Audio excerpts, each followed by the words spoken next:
It's Monday, March 8th, and that means it's time for another episode of Chatting with Agnes and Cecilia Nonprofit Conversations.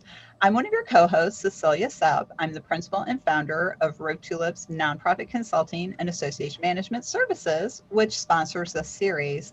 I'm here with my co-host, Agnes. I'm going to throw it over to Agnes so she can introduce herself and say hello. Thank you, Cecilia. Good morning, good afternoon, and good evening to our global audience, wherever you're joining us from. My name is Agnes Amos Coleman. I'm an author and a consultant. Over to you, Cecilia. Thanks, Agnes. And we are really excited today to have as our guest Connie King, who's the Director of Professional Development at Baldwin-Wallace University. Welcome, Connie. Would you like to say hello to the audience and tell us a little about yourself? Yeah, thank you very much for having me. I'm very excited to be here, and hello to your global audience. This is very good and very exciting for me. Well, I kind of came full circle, actually. I got my undergrad at Baldwin-Wallace, which was many decades ago. I won't say how long. And then went full circle, went around the world, worked with Agnes, like we won't say how long ago, and landed back here working at the university. So it's very exciting. We look forward to helping our community, and we'll talk a little bit about that and what we do. But I spend most of my time in corporate, so higher ed has been a new thing for me, so to speak. About 10 years in higher ed total. That's a big shift. And you know what I just realized, Connie? We never noted where Baldwin-Wallace University is located. Ah, there you go. We are about 15 miles southwest of Cleveland, Ohio, in a suburb called Berea. So the great Midwest, where I am also from, That's right. but a little farther west, Yeah, and from Missouri. to Lake Erie. Well, so what we'd like to talk with you about today, Connie, is how Baldwin-Wallace University helps the community, and not just the university community, but the community where you live at the university. So what are some of the things that you do there? Well, I mean, obviously we have our education program, and that's what universities are known for. So we have all of our degrees and so forth for advancing people in their own personal endeavors to continue their education. Whether that's undergraduates and your typical 18 to 22-year-olds, or whether it's the adult community as well.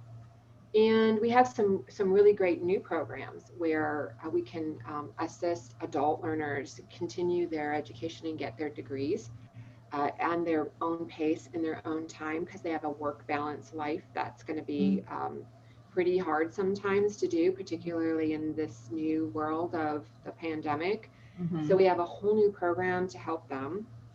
And we also do a lot of community outreach in the university. It's not a lot of the areas where I am at. I'm in professional development. So although we reach out to the community to continue their professional skills and upskill, particularly when the pandemic hit, right? We had a lot of people who unfortunately were unemployed due to the pandemic. So luckily, we got a big grant from the state of Ohio, and we were able to assist unemployed, low income, or underemployed people with technology courses for free. So we did a great push towards that. We're just wrapping up and finishing that. A lot of people were able to go through that program, so we were really excited about that. Wow. Wow, that's a great way to help people, especially at a really strange time like this with the pandemic going on. So I really like you brought up a couple topics that I really like, and I think Agnes probably has a couple comments too, but the whole concept of adult learning and how that's a little bit different, and how there are people who say, oh, I'm a lifelong learner, but you do have to put some effort into it and have a little bit of structure. So Agnes, what are your comments or questions? I'm actually curious about, Connie, how you market this program to the community. What are some of the marketing efforts? Because I can see the value for our global audience in tapping into some of these ideas. So if you could just share with us how you guys market into the community. Well, from in the past, we've done a lot of, and through our website and through as we come up through social media, right? It's taken a whole new life. And the great thing about, well, there's no great thing about what's going on right now, but one thing that has come out of it as a big advantage is the virtual setting just like this, right? So in the past, we were a very bricks and mortar type of university. You came here and you learned, and we still are about that. We are a teaching institution. We're not a research institution. So we're really all about hands-on, even if through the video, applicable, knowledge-based, experiential types of learning. And as you're an adult, that really, I know how I am. I'm a visual person. Like, I need to learn, I need to see it, I need to feel I can touch it with my mind and my eyes. And so the marketing has come out of, it used to be print, and we do a lot of print and stuff, but now that's kind of changed. So we're working towards social media and a lot of electronic types of marketing, and reaching out and doing orientations virtually. A lot of classes can be hybrid or virtual. So we're moving with the times, and hopefully we're reaching people at a much broader scale since we've been able to do that electronically. And I guess it presents an opportunity for that testimonial from all of your candidates who have gone through this program as well, to come out and say, this works, and we're products of that. So right. There's a tremendous opportunity, and they can do it virtually, like you rightly point out. So that's good. And our association world could definitely benefit from this. I know they're doing this, but there's a lot to learn from this too. So that's good. Thanks, Connie. And we're very cognizant and pro of the nonprofit world. We have a lot of programs that can help the nonprofit. We could, particularly in professional development, a lot of nonprofits need to do upskilling and like leadership development or community types of engagement activities and so forth. And so we will work with them to price it effectively so that they can not ruin the budget. We know that they're strapped in many cases, so we do work very closely with them. Awesome. So that's a good advantage. Well, Connie, what are some of the things you have identified that need to be done differently in a virtual learning environment from a classroom environment? Wow. Well, I think the time is really a key. We found, particularly with the adult learners, that even before the pandemic, people are more time strapped. There are, they have to do more with less. Okay. So as they're getting into a work environment, even before the pandemic hit, we found that the longer the classes were, like over 2 or 3 days, it was getting very, very stressful for people to be able to get that much time out of work to come and take classes. So one of the other advantages that the virtual environment has done for us is allowed us to shorten that content in smaller bites and spurts so that they're digesting it at a more palatable time frame than an all day. We do have a couple of sessions that go from like 9 to 4, and that's a long day on a Zoom call. So it's done a lot better for us to do them in shorter bits. That way people can come in and out as they are more time cognizant. They're able to get into the classes a little bit easier. And for adults, Cecilia, adults learn in small bites. I think that's pretty much how adults learn. It gets overwhelming when you have to go that long stretch, but with small bites and breaks, it allows for moments of reflection, and I think that works very well, Sorry, some of the advantages like breakout rooms as well. We have the ability to put them in breakout rooms, and the instructors can go into the breakout rooms and interact with them. They can do activities in there. So, it's not the same as being in person. We really, as a teaching institution, we really, really like that. But it is how it's working right now. And there is an advantage to being able to have this technology that allows us to get as close to being in person as we can.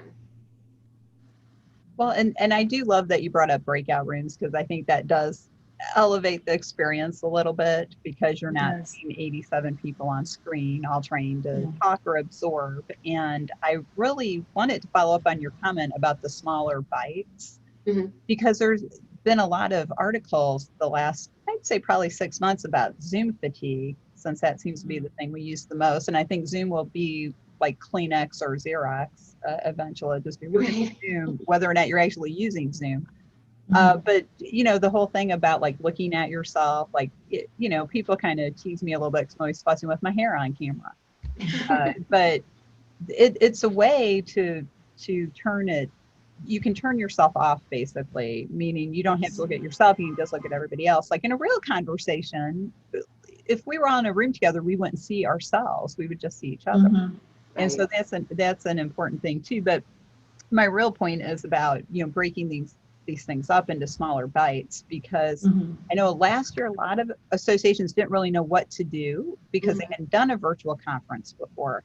So they said, well, we'll just mimic our in-person conference online. And that's like, well, okay, let's hope we learned lessons from that, because it's not the same thing. And it's not the same interaction. You don't get those breaks or that body language necessarily that people have. And people do get tired staring at a computer screen. It's why I wear glasses, because I wear reading glasses for looking at the screen.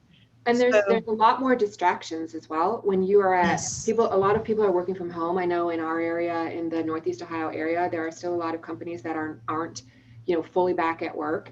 There's a lot of remote workers still, and you still have some of the school systems that are learning virtually as well. So you have parents who are trying to work and assist their children and focus on a Zoom or Teams or whatever it is that you're using. And it's very distracting. So the smaller bites you can do that in, the less of those distractions will take away from your learning experience. That's an excellent point. And we have about 5 minutes left. And so you've talked about how you've got a grant to help people get new training if they lost their position.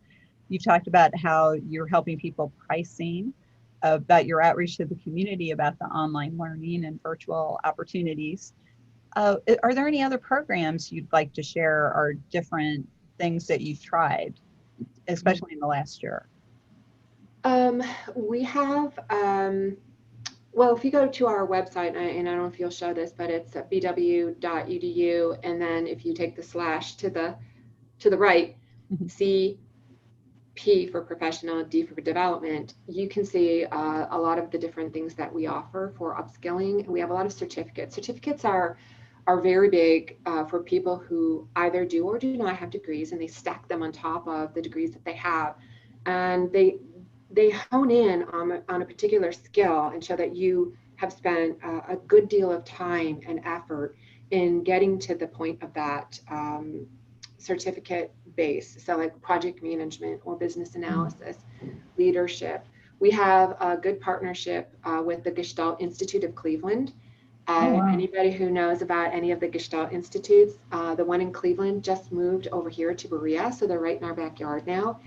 And it is known around the world as one of the best Gestalt Institutes. So we have a good partnership with them, offering some of their classes and so forth. We just have just a plethora of opportunities here at BW. We have a wonderful conservatory in the music. One of the highlights of a Bach handwritten documents from Bach. We are an excellent education school for undergraduate education. So there's just some great opportunities. Our business school. We have great physician assistants and nursing programs. We are really here for the community. And now that we have a lot of the opportunity to go beyond that, we are here for people even outside of the region who can become involved in the BW family, as we like to call it. Right. Well, that's great. And I wish we had more than 2 minutes left, since you touched on certificate programs. So we'll have to have you back for that, because I know that's something Agnes is well versed in as well. So as we get ready to do our wrap up, I always like to ask Agnes if she has a closing comment or thought. Connie, I'm fascinated. I really am fascinated by what you guys are doing at BWI, and I think it's just great for the community. But I'm very curious, as a future strategy, do you think that the hybrid model is going to be something that you guys are going to sustain, or is it something that you're going to change after the pandemic? I know you're very hands-on school, you need to be there, but I'm just curious, as part of your strategy, whether you want to, you're going to have this hybrid model as an ongoing thing after the pandemic, of course. Right. I hear you.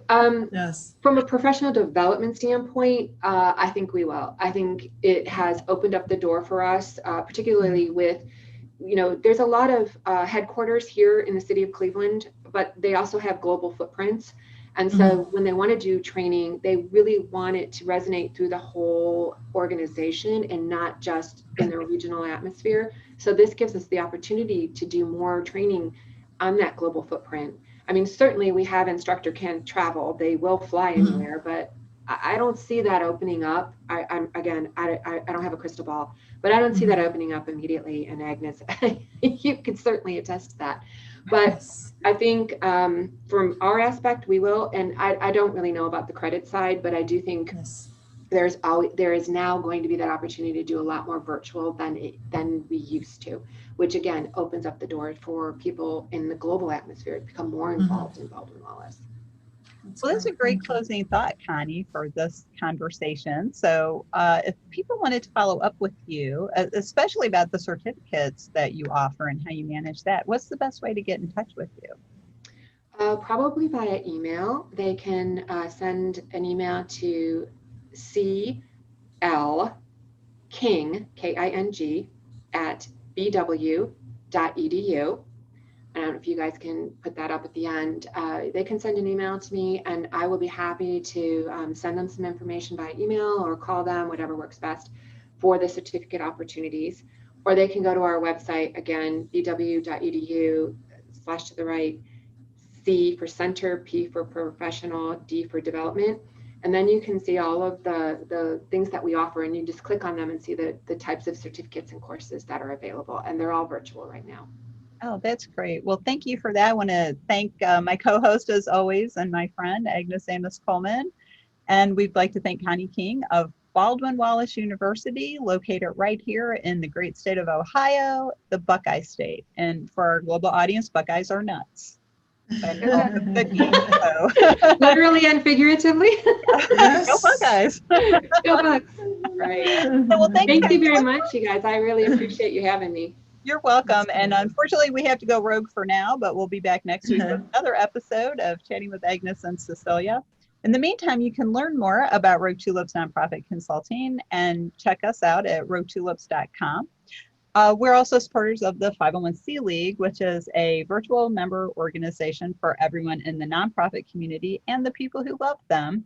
The 501c League is a leader in ethics training and certified association executive development. You can check out the league at the 501cleague.net. And on that note, we will sign off for now. And since Agnes is here with me today, we will say, take 15 minutes and talk to somebody because you might learn something, which is something we like to say. So thank you, everyone. We'll be back next time. Thank you. Thank you. Bye.